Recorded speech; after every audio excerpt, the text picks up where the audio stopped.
Guys, अक्सर हिंदी फिल्मों में आपने कोर्ट के सीन में कटघरे में खड़े इंसान को गीता या कुरान पे हाथ रख के कसम खाते देखा होगा। यह सीन बड़ा ही कॉमन है जो फिल्मों में दिखाया जाता है, लेकिन असल जिंदगी में ऐसा कुछ नहीं होता। इनफैक्ट ऐसी चीजें अंग्रेजों के जमाने में हुआ करती थी, लेकिन आजकल ये सब चीजें बंद हो गई हैं। लेकिन सवाल यह है कि अंग्रेजों के जमाने में ऐसा क्यों किया जाता था। उसके पीछे का रीजन यह है कि जब अंग्रेज इंडिया में आए थे तो उन्होंने ये देखा कि यहां के लोग अपने कल्चर को लेकर बहुत भावुक है। इसीलिए जब कटघरे में कोई खड़ा होता था तो उसे गीता या कुरान पे हाथ रखकर कसम खाने को कहा जाता था। अंग्रेज ये मानते थे कि इस पे हाथ रखकर कम से कम यहां के लोग झूठ नहीं बोलेंगे। लेकिन आज के जमाने में खैर रहने दीजिए। आपको ये इंफॉर्मेटिव वीडियो कैसी लगी चैट सेक्शन में जरूर लिखिएगा। गाइस, इंडिया में बहुत सारे ऐसे मंदिर हैं जो कि बहुत ज्यादा रहस्यमयी हैं, और उन्हीं में से एक मंदिर है आंध्र प्रदेश का लेपाक्षी मंदिर। गाइस, आंध्र प्रदेश का लेपाक्षी मंदिर टोटल 70 खंभों पे टिका हुआ है, लेकिन रहस्यमयी बात यह है कि उन 70 खंभों में से एक खंभा जमीन को टच ही नहीं करता, यानी कि छूता ही नहीं है, वो हवा में ही लटका हुआ है।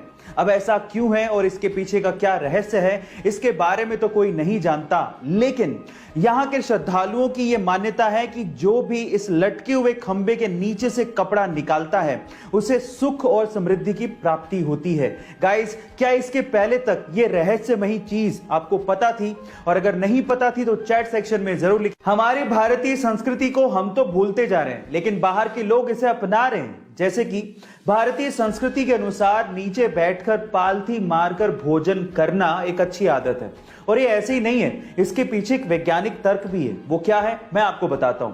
जैसे आप जमीन पे बैठते हैं और पालथी मारते हैं, ये एक तरह का योगासन है, और इस योगासन से आपका मस्तिष्क यानी कि माइंड शांत रहता है। और जब आप भोजन कर रहे हैं और आपका माइंड शांत रहता है तो आपकी पाचन क्रिया भी अच्छी होती है, यानी कि खाना आसानी से पचता है। अब देखिए विडंबना, बाहर के लोग तो नीचे बैठ के खा रहे हैं और हम लोग डाइनिंग टेबल पे बैठ के खा रहे हैं। गाइस, आपका इसके बारे में क्या ख्याल है चैट सेक्शन में जरूर। गाइस, किसी जमाने में भारत हॉकी का सिरमौर हुआ करता था, और उसकी वजह थी हॉकी के जादूगर ध्यानचंद। बाय द वे, हमारे देश का राष्ट्रीय खेल क्रिकेट नहीं है बल्कि हॉकी है, ये तो पता है ना आपको। तो चलिए इससे रिलेटेड एक सवाल पूछता हूं। क्या आपको पता है कि इंडिया में हॉकी का सबसे बड़ा ग्राउंड कहां पे बनने जा रहा है? चलिए इसका जवाब मैं ही आपको दे देता हूं।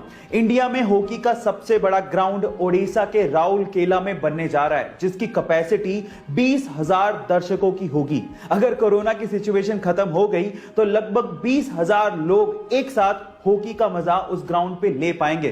बाय द वे, 2023 का वर्ल्ड कप हॉकी वहीं पे खेले जाने वाला है। गाइस, ये इंफॉर्मेटिव वीडियो आपको कैसी लगी चैट सेक्शन में जरूर लिखिएगा। गाइस, आपका फेवरेट एनिमल कौन सा है? डॉग, कैट या कोई और एनिमल? लेकिन आज की वीडियो देखने के बाद एक और एनिमल आपका फेवरेट होने वाला है, जिसका नाम है क्योका। गाइस, क्योका एक ऐसा एनिमल है जिसको इंसानों का कोई डर नहीं है। वो बहुत आसानी से इंसानों के पास चला जाता है, और स्पेशली कोई हार्मफुल एनिमल नहीं है। सबसे स्पेशल बात है उसकी स्माइल। इतनी क्यूट स्माइल आई थिंक आपने कभी किसी एनिमल के चेहरे पर नहीं देखी होगी। गाइस, क्योका के चेहरे पर कभी ना खत्म होने वाली एक प्यारी सी स्माइल रहती है, जिसे देखने के बाद आप भी बड़े खुशनुमा हो जाओगे और अच्छा महसूस करने लगोगे। गाइस, क्योका के बारे में जानने के बाद आपको कैसा महसूस हो रहा है चैट सेक्शन में जरूर लिखिएगा, और ऐसे अमेजिंग वीडियोस के लिए यूट्यूब पे हमारे चैनल को सब्सक्राइब कर लीजिएगा, और अगर आप इंस्टाग्राम पे देख रहे हैं तो मुझे फॉलो करना मत भूलिएगा। मिलते हैं अगली वीडियो में।